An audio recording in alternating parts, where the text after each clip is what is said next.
안녕하세요. 잡 크리에이터 박시연입니다. 선택지에 없는 정답을 선택한 적 있으세요?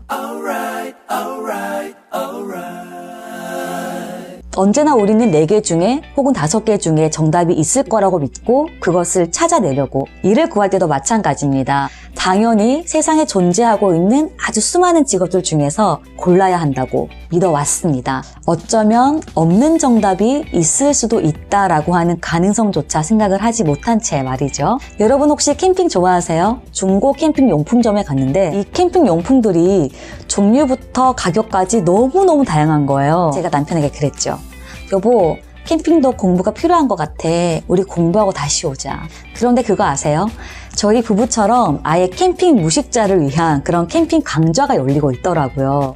그런데 우리가 주목해야 할 것은 캠핑 강좌를 운영하고 있는 강사의 양력입니다. 과연 이 강사는 캠핑 강의를 하기 위한 학력, 학위, 자격증, 수료증 이런 것들을 가지고 있을까요? 아니죠. 캠핑을 했던 경험만을 가지고 있을 뿐입니다. 실제로 미래학자 정지훈 교수의 말에 따르면은 앞으로 우리 미래의 일, 인간의 일은 놀이와의 경계가 굉장히 모호해진다고 하는데요. 더 놀라운 사실은 입시, 대학, 대기업 이러한 것들을 사람들이 좇는 사이에 이미 우리가 익히 알고 있던 일의 패러다임을 속속들이 바꾸고 있는 자들이 나타나고 있다는 점입니다. 그들을 창직가, 즉 잡 크리에이터라고 합니다.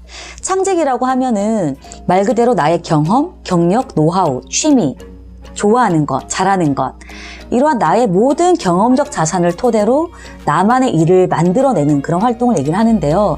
이렇게 얘기를 들으면 되게 어려워 보이죠. 15명의 창직가를 인터뷰를 하면서 과연 어떻게 창직에 이르게 됐고 어떻게 하면 창직에 성공할 수 있는지에 대한 그들의 노하우를 다 담았습니다. 저 같은 경우에는 대형 증권사에서 약 7년 정도 일을 하다가 퇴직 후에 프리랜서 강사 활동을 지금까지 하고 있는데요. 결혼을 하고 아이를 낳고 육아를 하면서 경단녀가 된 적이 있습니다. 경단녀가 되면은 되게 막막하거든요.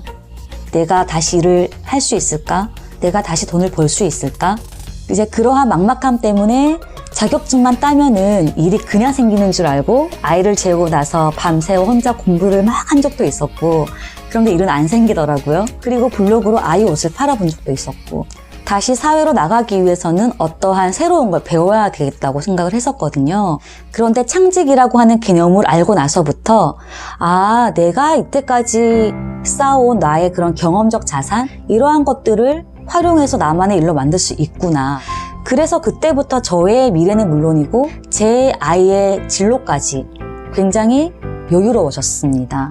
불과 4년 전까지만 해도 먹고 살 수 있는 방법이 창업 그리고 취업밖에 없다고 생각을 했던 제가 지난 4년 동안 창직 사례를 공부하고 창직가들을 만나보면서 만약 지금 이 순간에도 나의 미래 그리고 나의 일에 대해서 회의감이나 의구심이 드는 사람들은 이러한 창직가들을 만나보면은 한결 방향을 찾을 수 있을 거라고 확신합니다. 다시 처음의 질문으로 돌아가 볼까요? 여러분은 혹시 살아오시면서 선택지에 없는 정답을 선택한 적 있으세요? 그 없는 정답이 궁금하신 분들은 내 직업 내가 만든다를 통해서 창직의 세계를 만나보시길 권합니다. 내일을 위하여 그리고 내 일을 위하여 화이팅!